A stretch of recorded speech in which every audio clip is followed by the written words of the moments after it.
Book of Acts, chapter 5, reading verses from 17 to 42. So, chapter 5, verse 17. And then the high priest rose up, and all they that were with him, which is the sect of Sadducees, and were filled with indignation.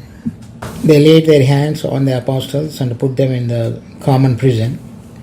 But the angel of the Lord by night opened the prison doors and brought them forth and said, as the Lord started working by sending, as per promise, the gift of the Holy Spirit on these apostles, and we see the prospering the Lord's work in the previous chapters. So thousands and thousands were added to the church. But in chapter 5, the first time we saw that how Satan began his work of leaven. And this Ananias and Sapphira, how they lied, but at the same time in the assembly, the power of the Lord was also manifested by making both wife and husband died instantly. But the Satan did not stop the work there. So in the given and available resources, so we see a sect of people here, Sadducees, and the high priest. High priest is filled with envy because of the work which the Peter and others are doing, and many miracles, many were healed. This set of Sadducees are the people who do not believe in resurrection. If you don't believe in resurrection, that means you don't believe that there is another accountability when we leave this world. So they don't believe that there is a judgment. So if you don't believe that there is a judgment and you can live the way you want in this world and without any moral principles and no accountability towards God, who is the creator of our lives, but now those people are filled with indignation because whatever they felt, that is their doctrine, no resurrection. But the Peter and other apostles started preaching that whom you have crucified, the Jesus, rose again. And that is a stark difference in their conviction. Now they started talking about the resurrection, and they don't believe in resurrection. So that is why they immediately sided with the high priest and filled with indignation and laid their hands on the apostles and put them inside the common prison. So we see in everywhere where the Lord is working, immediately Satan also brings something which is going to hinder the work of the Lord. But while they were put in the prison, in verse 19, and the angel of the Lord by night opened the prison doors and brought them forth and said. So book of Matthew's Gospel, chapter 28, verse 18. And Jesus came and spake unto them, saying, all power is given unto me in heaven and in earth.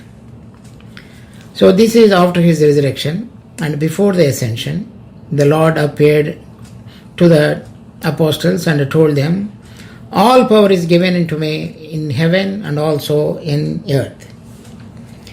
And in verse 20, teaching them to observe all things whatsoever I have commanded you, and lo, I am with you always, even unto the end of the world. Amen. So there is power given to me, and I am also with you wherever and whatever may be the situation you will be landing, because of the commandment which I have given to you when you obey. So in the prison, while they were there, according to the promise which the Lord has given to them, that all the power is given to me in heaven and on the earth, it was manifested. And the prison gates were opened, and they were all brought out and given another commandment what they are supposed to do. In the beginning of this chapter, in first 11 verses, the power of the Lord was manifested immediately in the assembly, so that people have scared or feared to join, and they did not join. But now here the power of the Lord was manifested outside the assembly, in the prison, where the prison doors were intact, and the angel of the Lord appeared and brought them out.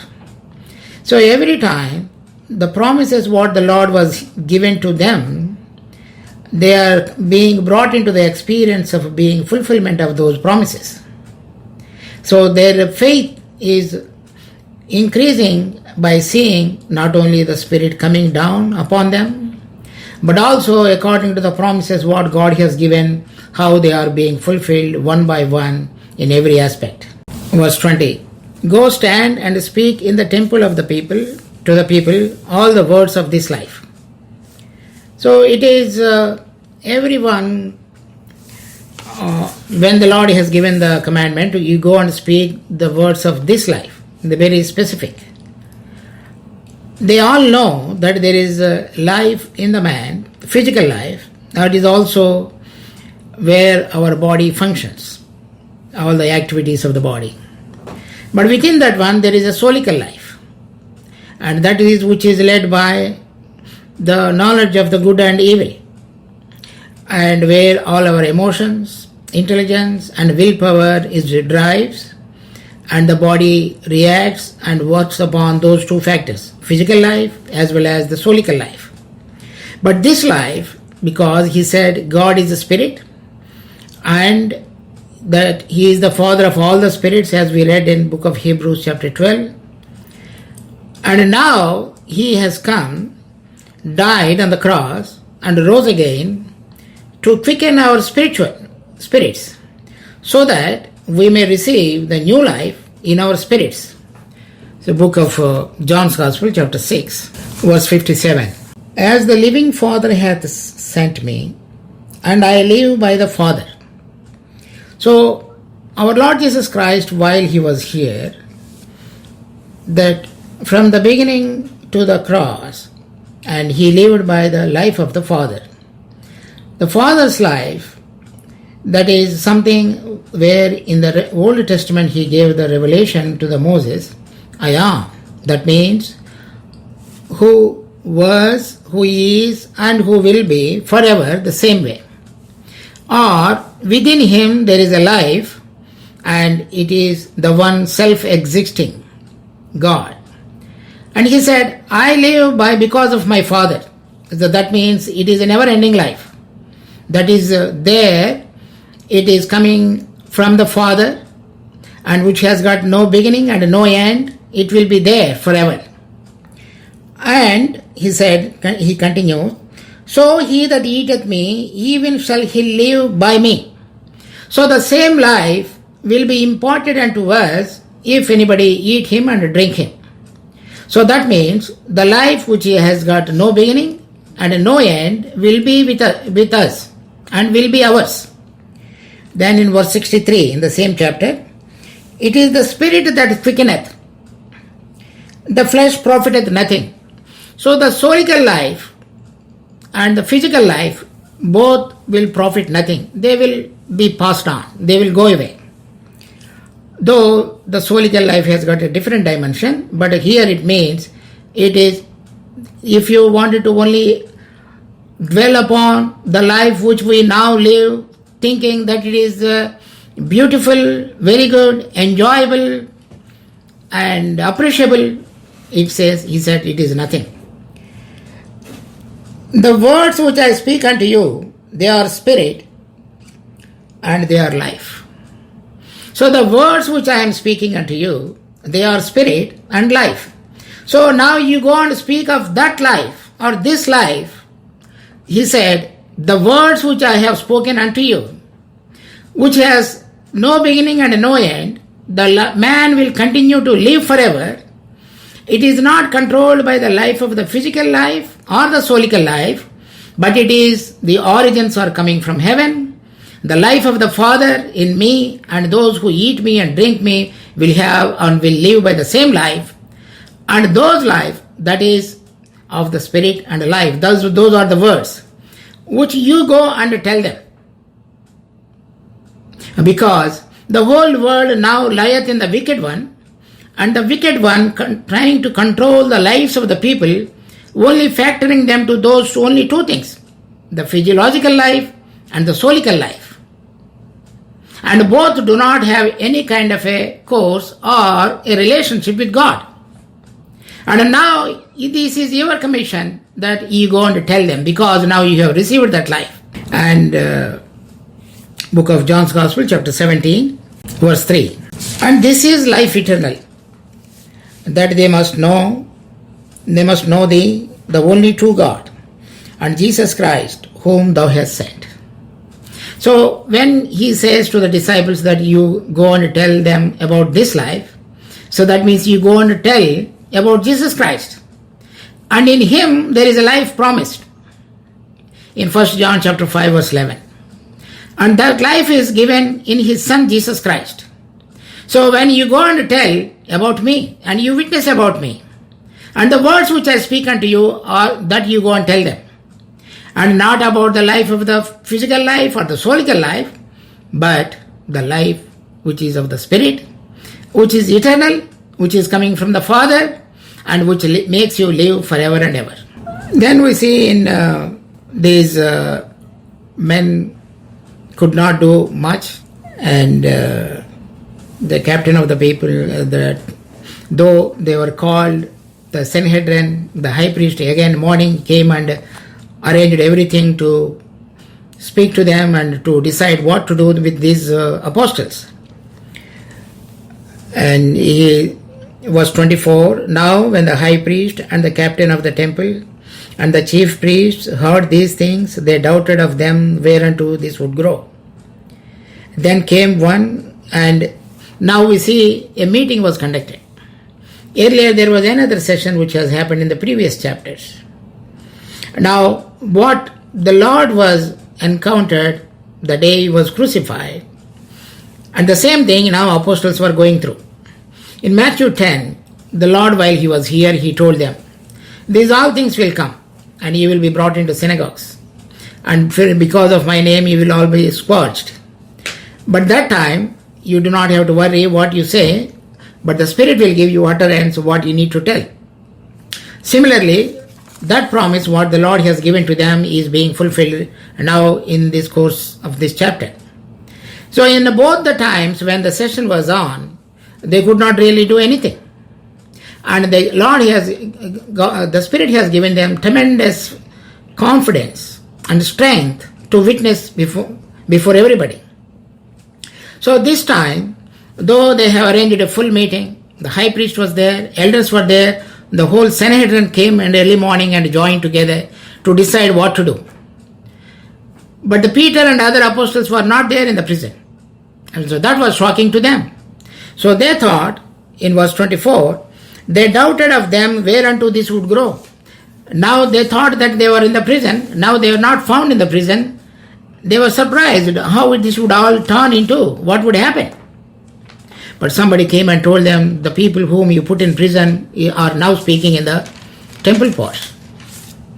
So the captain of the temple went to fetch them.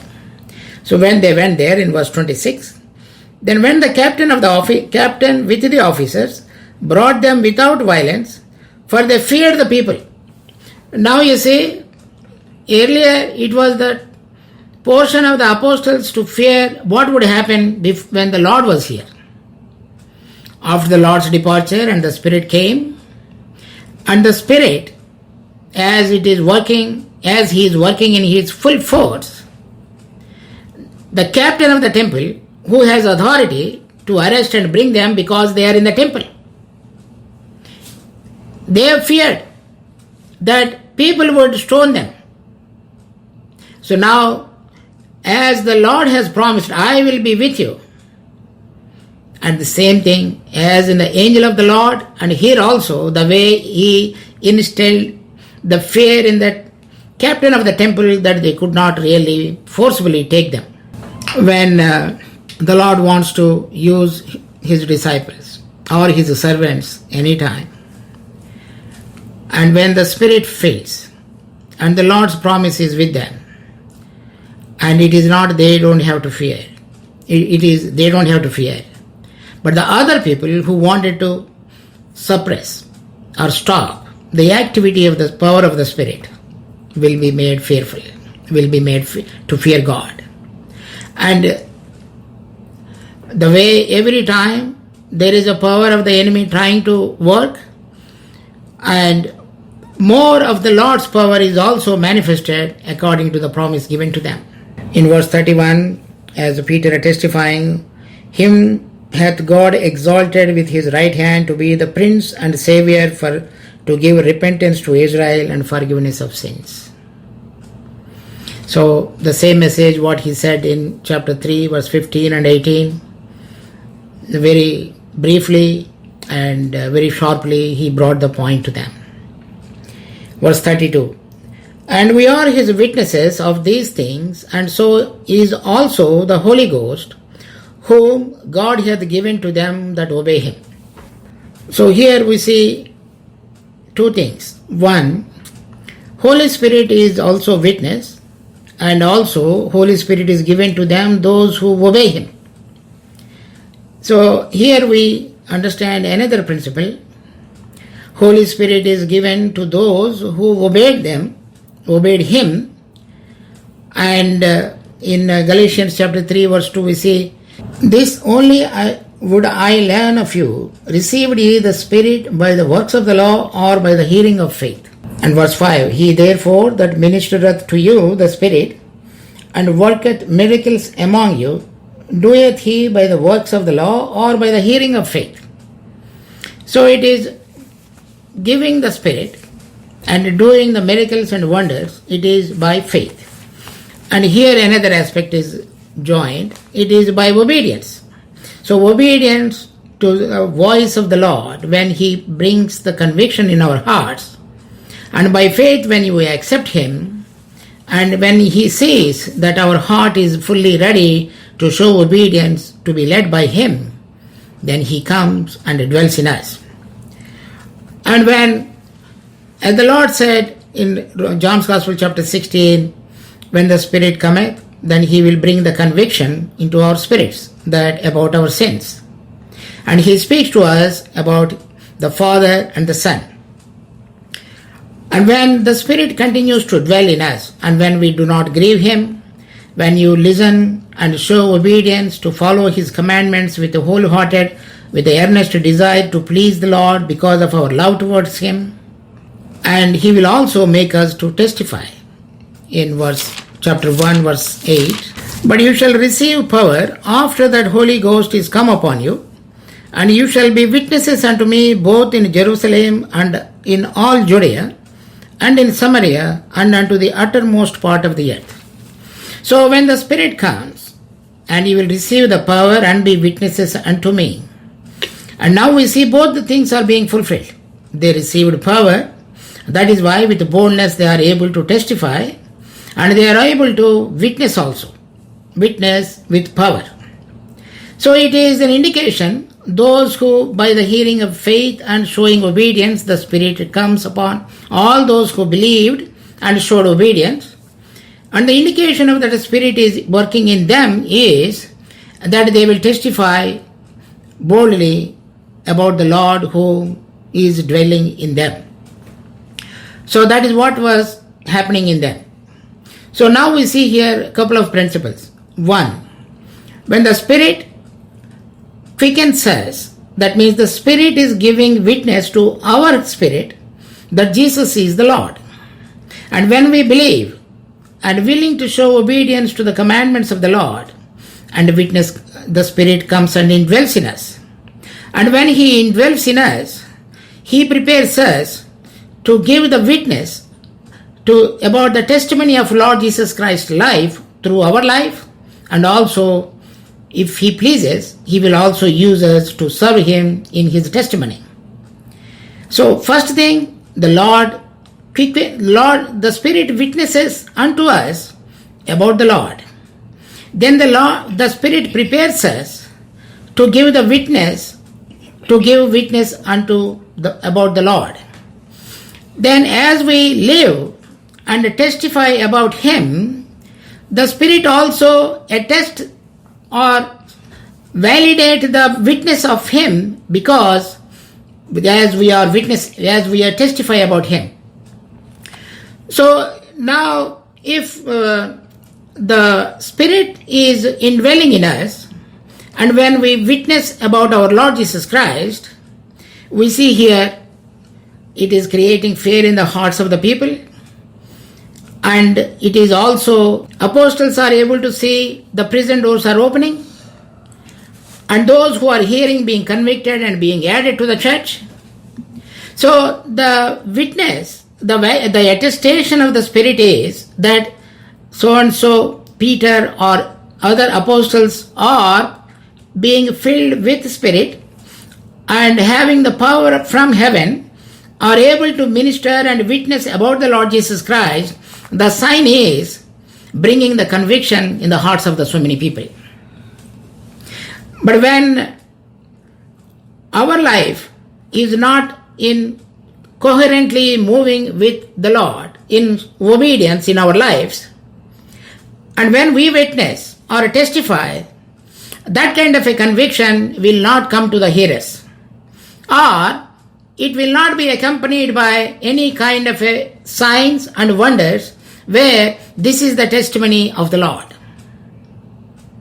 So in the beginning, we see that is a wonderful thing in the first century church, where the Spirit came, indwelt in them, worked in their inward portions, and outward manifestation is given to them by the power, so that they were able to testify, and their testimony was attested by the Spirit. And that is why Peter said, and these are the things, so also is the Holy Ghost. We are His witnesses. God hath given to them, and so is also the Holy Ghost. Holy Ghost is also witness by showing forth the wonders and the miracles. See here in book of John's Gospel, chapter 15, verse 26 and 27. But when the Comforter is come, whom I will send unto you from the Father, even the Spirit of truth, which proceedeth from the Father, he shall testify of me. So that is Holy Spirit testifying about our Lord Jesus Christ. Verse 27. And you also shall bear witness, because you have been with me from the beginning. So the first thing, Holy Spirit is testifying about our Lord Jesus Christ, and those who received the gift of the Holy Spirit and indwelling in them and filling them as the need arises to be used as His servants and testimonies, and they will also be witnesses. Now in this 32 verse, we see both are happening.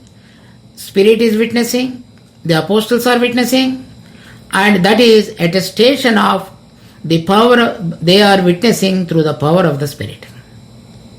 So every time as the Lord brings out something by using us, and if it is from the Spirit, there is a validation that the witness or the testimony about our Lord Jesus Christ whenever we wanted to give. And if it is coming through the power of the Spirit, and you will be seeing that it is bringing the conviction in the hearts of the people. And when we do not walk with Him properly, or when we do not want to adhere to the commandments of Him in our practice of Christian life, and there itself is the disobedience, then though we do claim that we are ministering, but that ministry will not be attested by the Spirit. If the ministry is not attested by the Spirit, this is what we see in book of Matthew chapter 7 verse 21 onwards. Not everyone that saith unto me, Lord, Lord, shall enter into the kingdom of heaven, but he that doeth the will of my Father who is in heaven. Many will say to me in that day, Lord, Lord, have we not prophesied in thy name? And in thy name have we cast out the demons? And in thy name done many wonderful works? And then will I profess unto them, I never knew you, depart from me, ye that work iniquity. So anything which is not attested by the power of the Spirit working in our life, though it appears that we have been doing great works, the Lord will profess that day unto us, that ye workers of iniquity, I know you not. That will be very pathetic, very sad, thinking that we are doing, but it is not approved by the Lord. When the Spirit indwells in us, and Peter could boldly say, we and the Holy Spirit are the witnesses of the life and the resurrection of our Lord Jesus Christ. So He is a Savior, and if you believe in Him, and your sins will be forgiven. Then we see that Gamaliel came to the picture, and he told them, let them go, because if it is not from the Lord, then you cannot stop it. It will prosper. If it is of man, it will fizzle away, and you don't have to worry about that. Then after that, we see in verse 40, and to him they agreed, when they had called the apostles and beaten them, they commanded that they should not speak in the name of Jesus, and let them go. So they could have simply let them go, but they did not. To make them fearful, to stop them speaking, and they said they have beaten them up. But they never complained anything about it. And they thought it is a privilege to take part the sufferings for the Lord or with the Lord. So book of Romans chapter 8 verse 17. And if children, then heirs of God, and joint heirs with Christ, if so be that we suffer with Him, that we may also be glorified together. So here he said to suffer with Him. So there is a difference. And look here in book of 2 Timothy verse 12. If we endure, we shall also reign with Him. If we deny Him, He will also deny us. So here enduring, He didn't say if you suffer with Him the way it was said in Romans chapter 8. There, when I suffer with Him means suffer for His testimony. But there is another kind of endurance that is allowing the work of the Lord in us. That is, for the sanctification to be continually or progressively to be completed in my life. That I need to endure. I should not resist the work of the Spirit which goes on in me. That has got nothing to do with the suffering for the Lord or with the Lord. So suffering for the Lord is when I wanted to live a witness, to become a witness, and suffer for His ministry, suffer for His service, suffer for His testimony. And that is suffering with Him for the expansion of His kingdom and glory. And when I endure, and there is an inward work in my life, that is for my old nature, the fallen man, and the man which is trying to live in solical manner, that all needed to be brought under crucifixion. In that process I endure.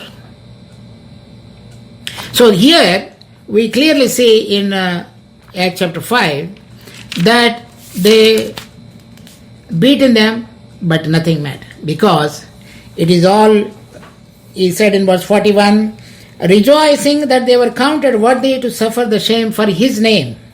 It is not that there is something wrong in them, that is why they suffered. It is not something they are suffering because of the old nature. It is something they stood up and testified, this is the Prince of Life. And the last portion, they commanded that they should not speak in the name of Jesus, and let them go. And verse 42, and daily in the temple and in every house they ceased not to teach and preach Jesus Christ.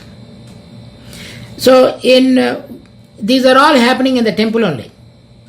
In verse 40, they were beaten up and told, you go and do not preach here. In verse 42, in verse 41 they rejoiced, and 42 they preached daily in the temple. That means either a beating or commandment of the high priest or the captain of the temple did not matter them at all. If they put them in the prison, the Lord is going to be with them to bring them out. If they beat them up, the Lord will protect them. If something is gone wrong, the Lord who has got the power in heaven and on the earth is with them. So nothing would matter. So now they continued every day in the temple and also in every house. So here, in every house means wherever the believers are already gathered or moved into that 8,000 people, though there are some people who are already departed or would depart after the Pentecost, it is a different thing. But those who are in the Jerusalem and the early believers from the Jewish background believed and convicted by the Spirit and opened their houses so that these men can go and do every house. And it did not deter them to become a witness.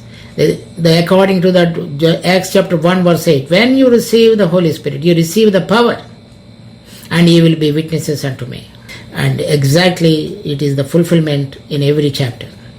Though Satan is trying to hinder the work, but the Lord has been much more gracious and showing much more power to overcome all the devices of the enemy and embolden them to preach daily in a temple, in the same place where they were told not to do that.